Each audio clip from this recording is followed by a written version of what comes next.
이제 오늘 에메리 감독이 아스톤 빌라 데뷔전에서 맨유를 무려 3대1로 이기는 모습을 보여줬습니다. 데뷔전 승리를 가져왔습니다. 그러니까 에메리 감독이 이 비아레알 시절과 아주 유사한 전략들을 오늘 가져 나왔거든요. 이제 오늘 경기에서 에메리 감독이 어떤 전술을 들고 나오느냐가 매우 이제 관심사였는데, 비아레알에서 썼던 4-4-2 전술을 오늘 아스톤 빌라 데뷔전에서 들고 나왔어요. 근데 여기서 이 에메리 감독의 4-4-2가 어떤 특징을 가지고 있냐면, 비아레알에서도 로셀소, 코클랭 이런 선수들처럼 좌우 측면에 중앙 미드필더에 가까운 선수들을 배치를 시킬 때가 많습니다. 그래서 수비할 때는 4-4-2 전형인데, 공격할 때, 빌드업 할 때는 이 두 명의 선수가 중앙으로 들어와서 볼을 받아줄 때가 많이 나와요. 아스톤 빌라가 수비할 때 기본적인 전형은 4-4-2였습니다. 그리고 오른쪽 측면에 제이콥 램지, 왼쪽 측면에 부엔디아였거든요. 그러니까 오늘 경기에서 제이콥 램지가 원래 중앙 미드필더에 가까운 선수니까 이 중앙지향적인 선수를 오른쪽 측면에 배치했고, 부엔디아 또한 측면에 배치될 때 중앙으로 들어오는 공격형 미드필더에 가까운 선수잖아요.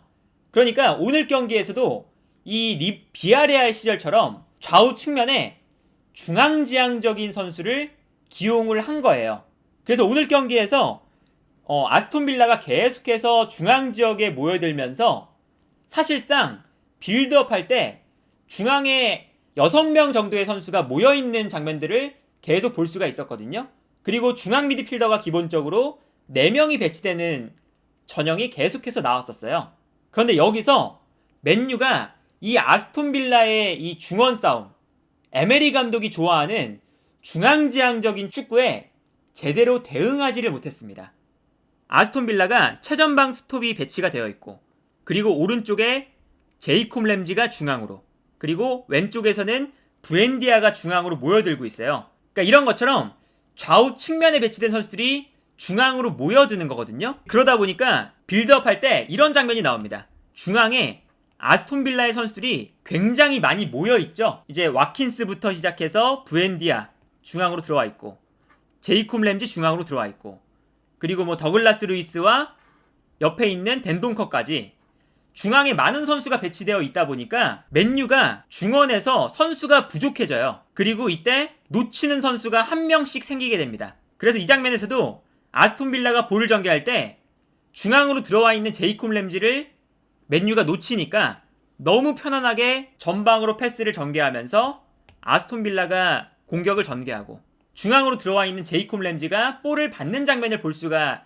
있었거든요. 오늘 경기 이 에메리 감독은 명확한 전술적인 포인트, 좌우 측면에 중앙지향적인 선수를 배치시켜서 중앙으로 들어오게 만든다, 중원 싸움을 강력하게 가져간다 라는 포인트를 가져갔고, 여기서 맨유가 제대로 대응하지 못했을 뿐만 아니라 오늘 경기에서 이제 미드필더 라인이 브루노 페르난데스가 경고 누적으로 못 나왔기 때문에 카세미루, 에릭센, 반더비크 선수 숫자도 부족할 뿐더러 에릭센이 중원 싸움에 강력한 선수가 뛰어난 선수가 아니다 보니까 아스톤 빌라가 중원 싸움을 강력하게 걸면 걸수록 맨유가 중원 싸움에서 계속해서 패배하는 장면들이 나오기 시작했어요. 첫 번째 득점 장면 나올 때 부엔디아가 살짝 중앙으로 들어와 있고, 여기서 와킨스가 볼을 몰고 중앙으로 들어오고 있는 상황이에요. 근데 여기서 베일리가 최전방에 있을 때 순간적으로 제이콥 램지가 중앙으로 들어오고 있습니다. 그러니까 전체적으로 앞선에 있는 4명의 선수, 와킨스, 베일리, 제이콥 램지, 부엔디아, 이 4명의 선수가 중앙으로 모여들고 있거든요. 근데 여기서 제이콥 램지가 중앙으로 들어올 때 제이콥 램지의 움직임을 놓쳤고, 와킨스가 제이콥 램지에게 패스를 보내주죠. 램지가 볼을 받을 때 너무나 편안하게 중앙으로 들어와서 볼을 받는 모습을 볼 수가 있었고, 이때 뛰어나가는 베일리를 향해서 편안하게 패스를 보내주는 상황이었거든요. 그러니까 이 장면만 봐도 중앙으로 들어오는 이 제이콥 램지의 움직임을 맨유가 전혀 대응하지 못하는 장면이라고 볼 수가 있습니다. 그리고 여기서 너무나 편안하게 패스가 나가니까 베일리가 뛰어나가면서 패스를 받아서 득점으로 마무리하는 이러한 장면을 볼 수가 있었죠. 중앙 지역의 선수를 모여들게 만드는 전략이 완벽하게 통했고, 여기서 이제 볼 수 있는 또 다른 특징 중 하나는 뭐냐면, 좌우 측면 미드필더들이 중앙으로 모여드니까 풀백들이 높게 올라오게 돼요. 그러면서 오른쪽에 캐시, 왼쪽에서 디뉴, 이 두 선수가 올라가는데, 이때 중앙 미드필더 중에 한 명이 내려오면서 자연스럽게 3백이 만들어집니다. 그리고 3백이 만들어지니까 좌우 풀백이 편안하게 올라가는 전형이 만들어지게 되죠. 그리고 이러한 전형은 에메리 감독이 아스톤 빌라 첫 경기뿐만 아니라 비아레알 그리고 아스날에서도 이러한 전략을 많이 선택했어요. 그래서 중앙 지역의 선수들을 몰아넣고 좌우 측면에 풀백들을 높게 올려서 측면 공격은 풀백들에게 담당하게 하는 이런 모습들을 자주 보여줬었고, 아스날의 감독이었을 때 U자 빌드업이 너무 강하다, 에메리 감독 체제에서 그런 이야기가 나왔던 게, 중앙에 선수가 몰려있을 때 측면 지역으로 높게 올라가는 풀백들에게 패스를 많이 보내주니까 자연스럽게 U자 빌드업이다, 이런 이야기가 나왔었던 이유이기도 하죠. 이 장면도 보시면 중앙 수비수 사이로 더글라스 루이스가 내려가주면서 자연스럽게 3백이 만들어지고, 이때 오른쪽에서 캐시, 왼쪽에서 디뉴가 올라갈 수 있어요. 그리고 이 풀백들이 높게 올라가니까 부엔디아와 제이콥 램지가 중앙으로 들어올 수가 있죠. 자연스럽게 이렇게 에메리 감독이 원하는 전형이 만들어지는 것입니다. 에메리 감독이 첫 경기임에도 불구하고 아스톤 빌라를 자신의 전술에 잘 맞춰서 나왔다.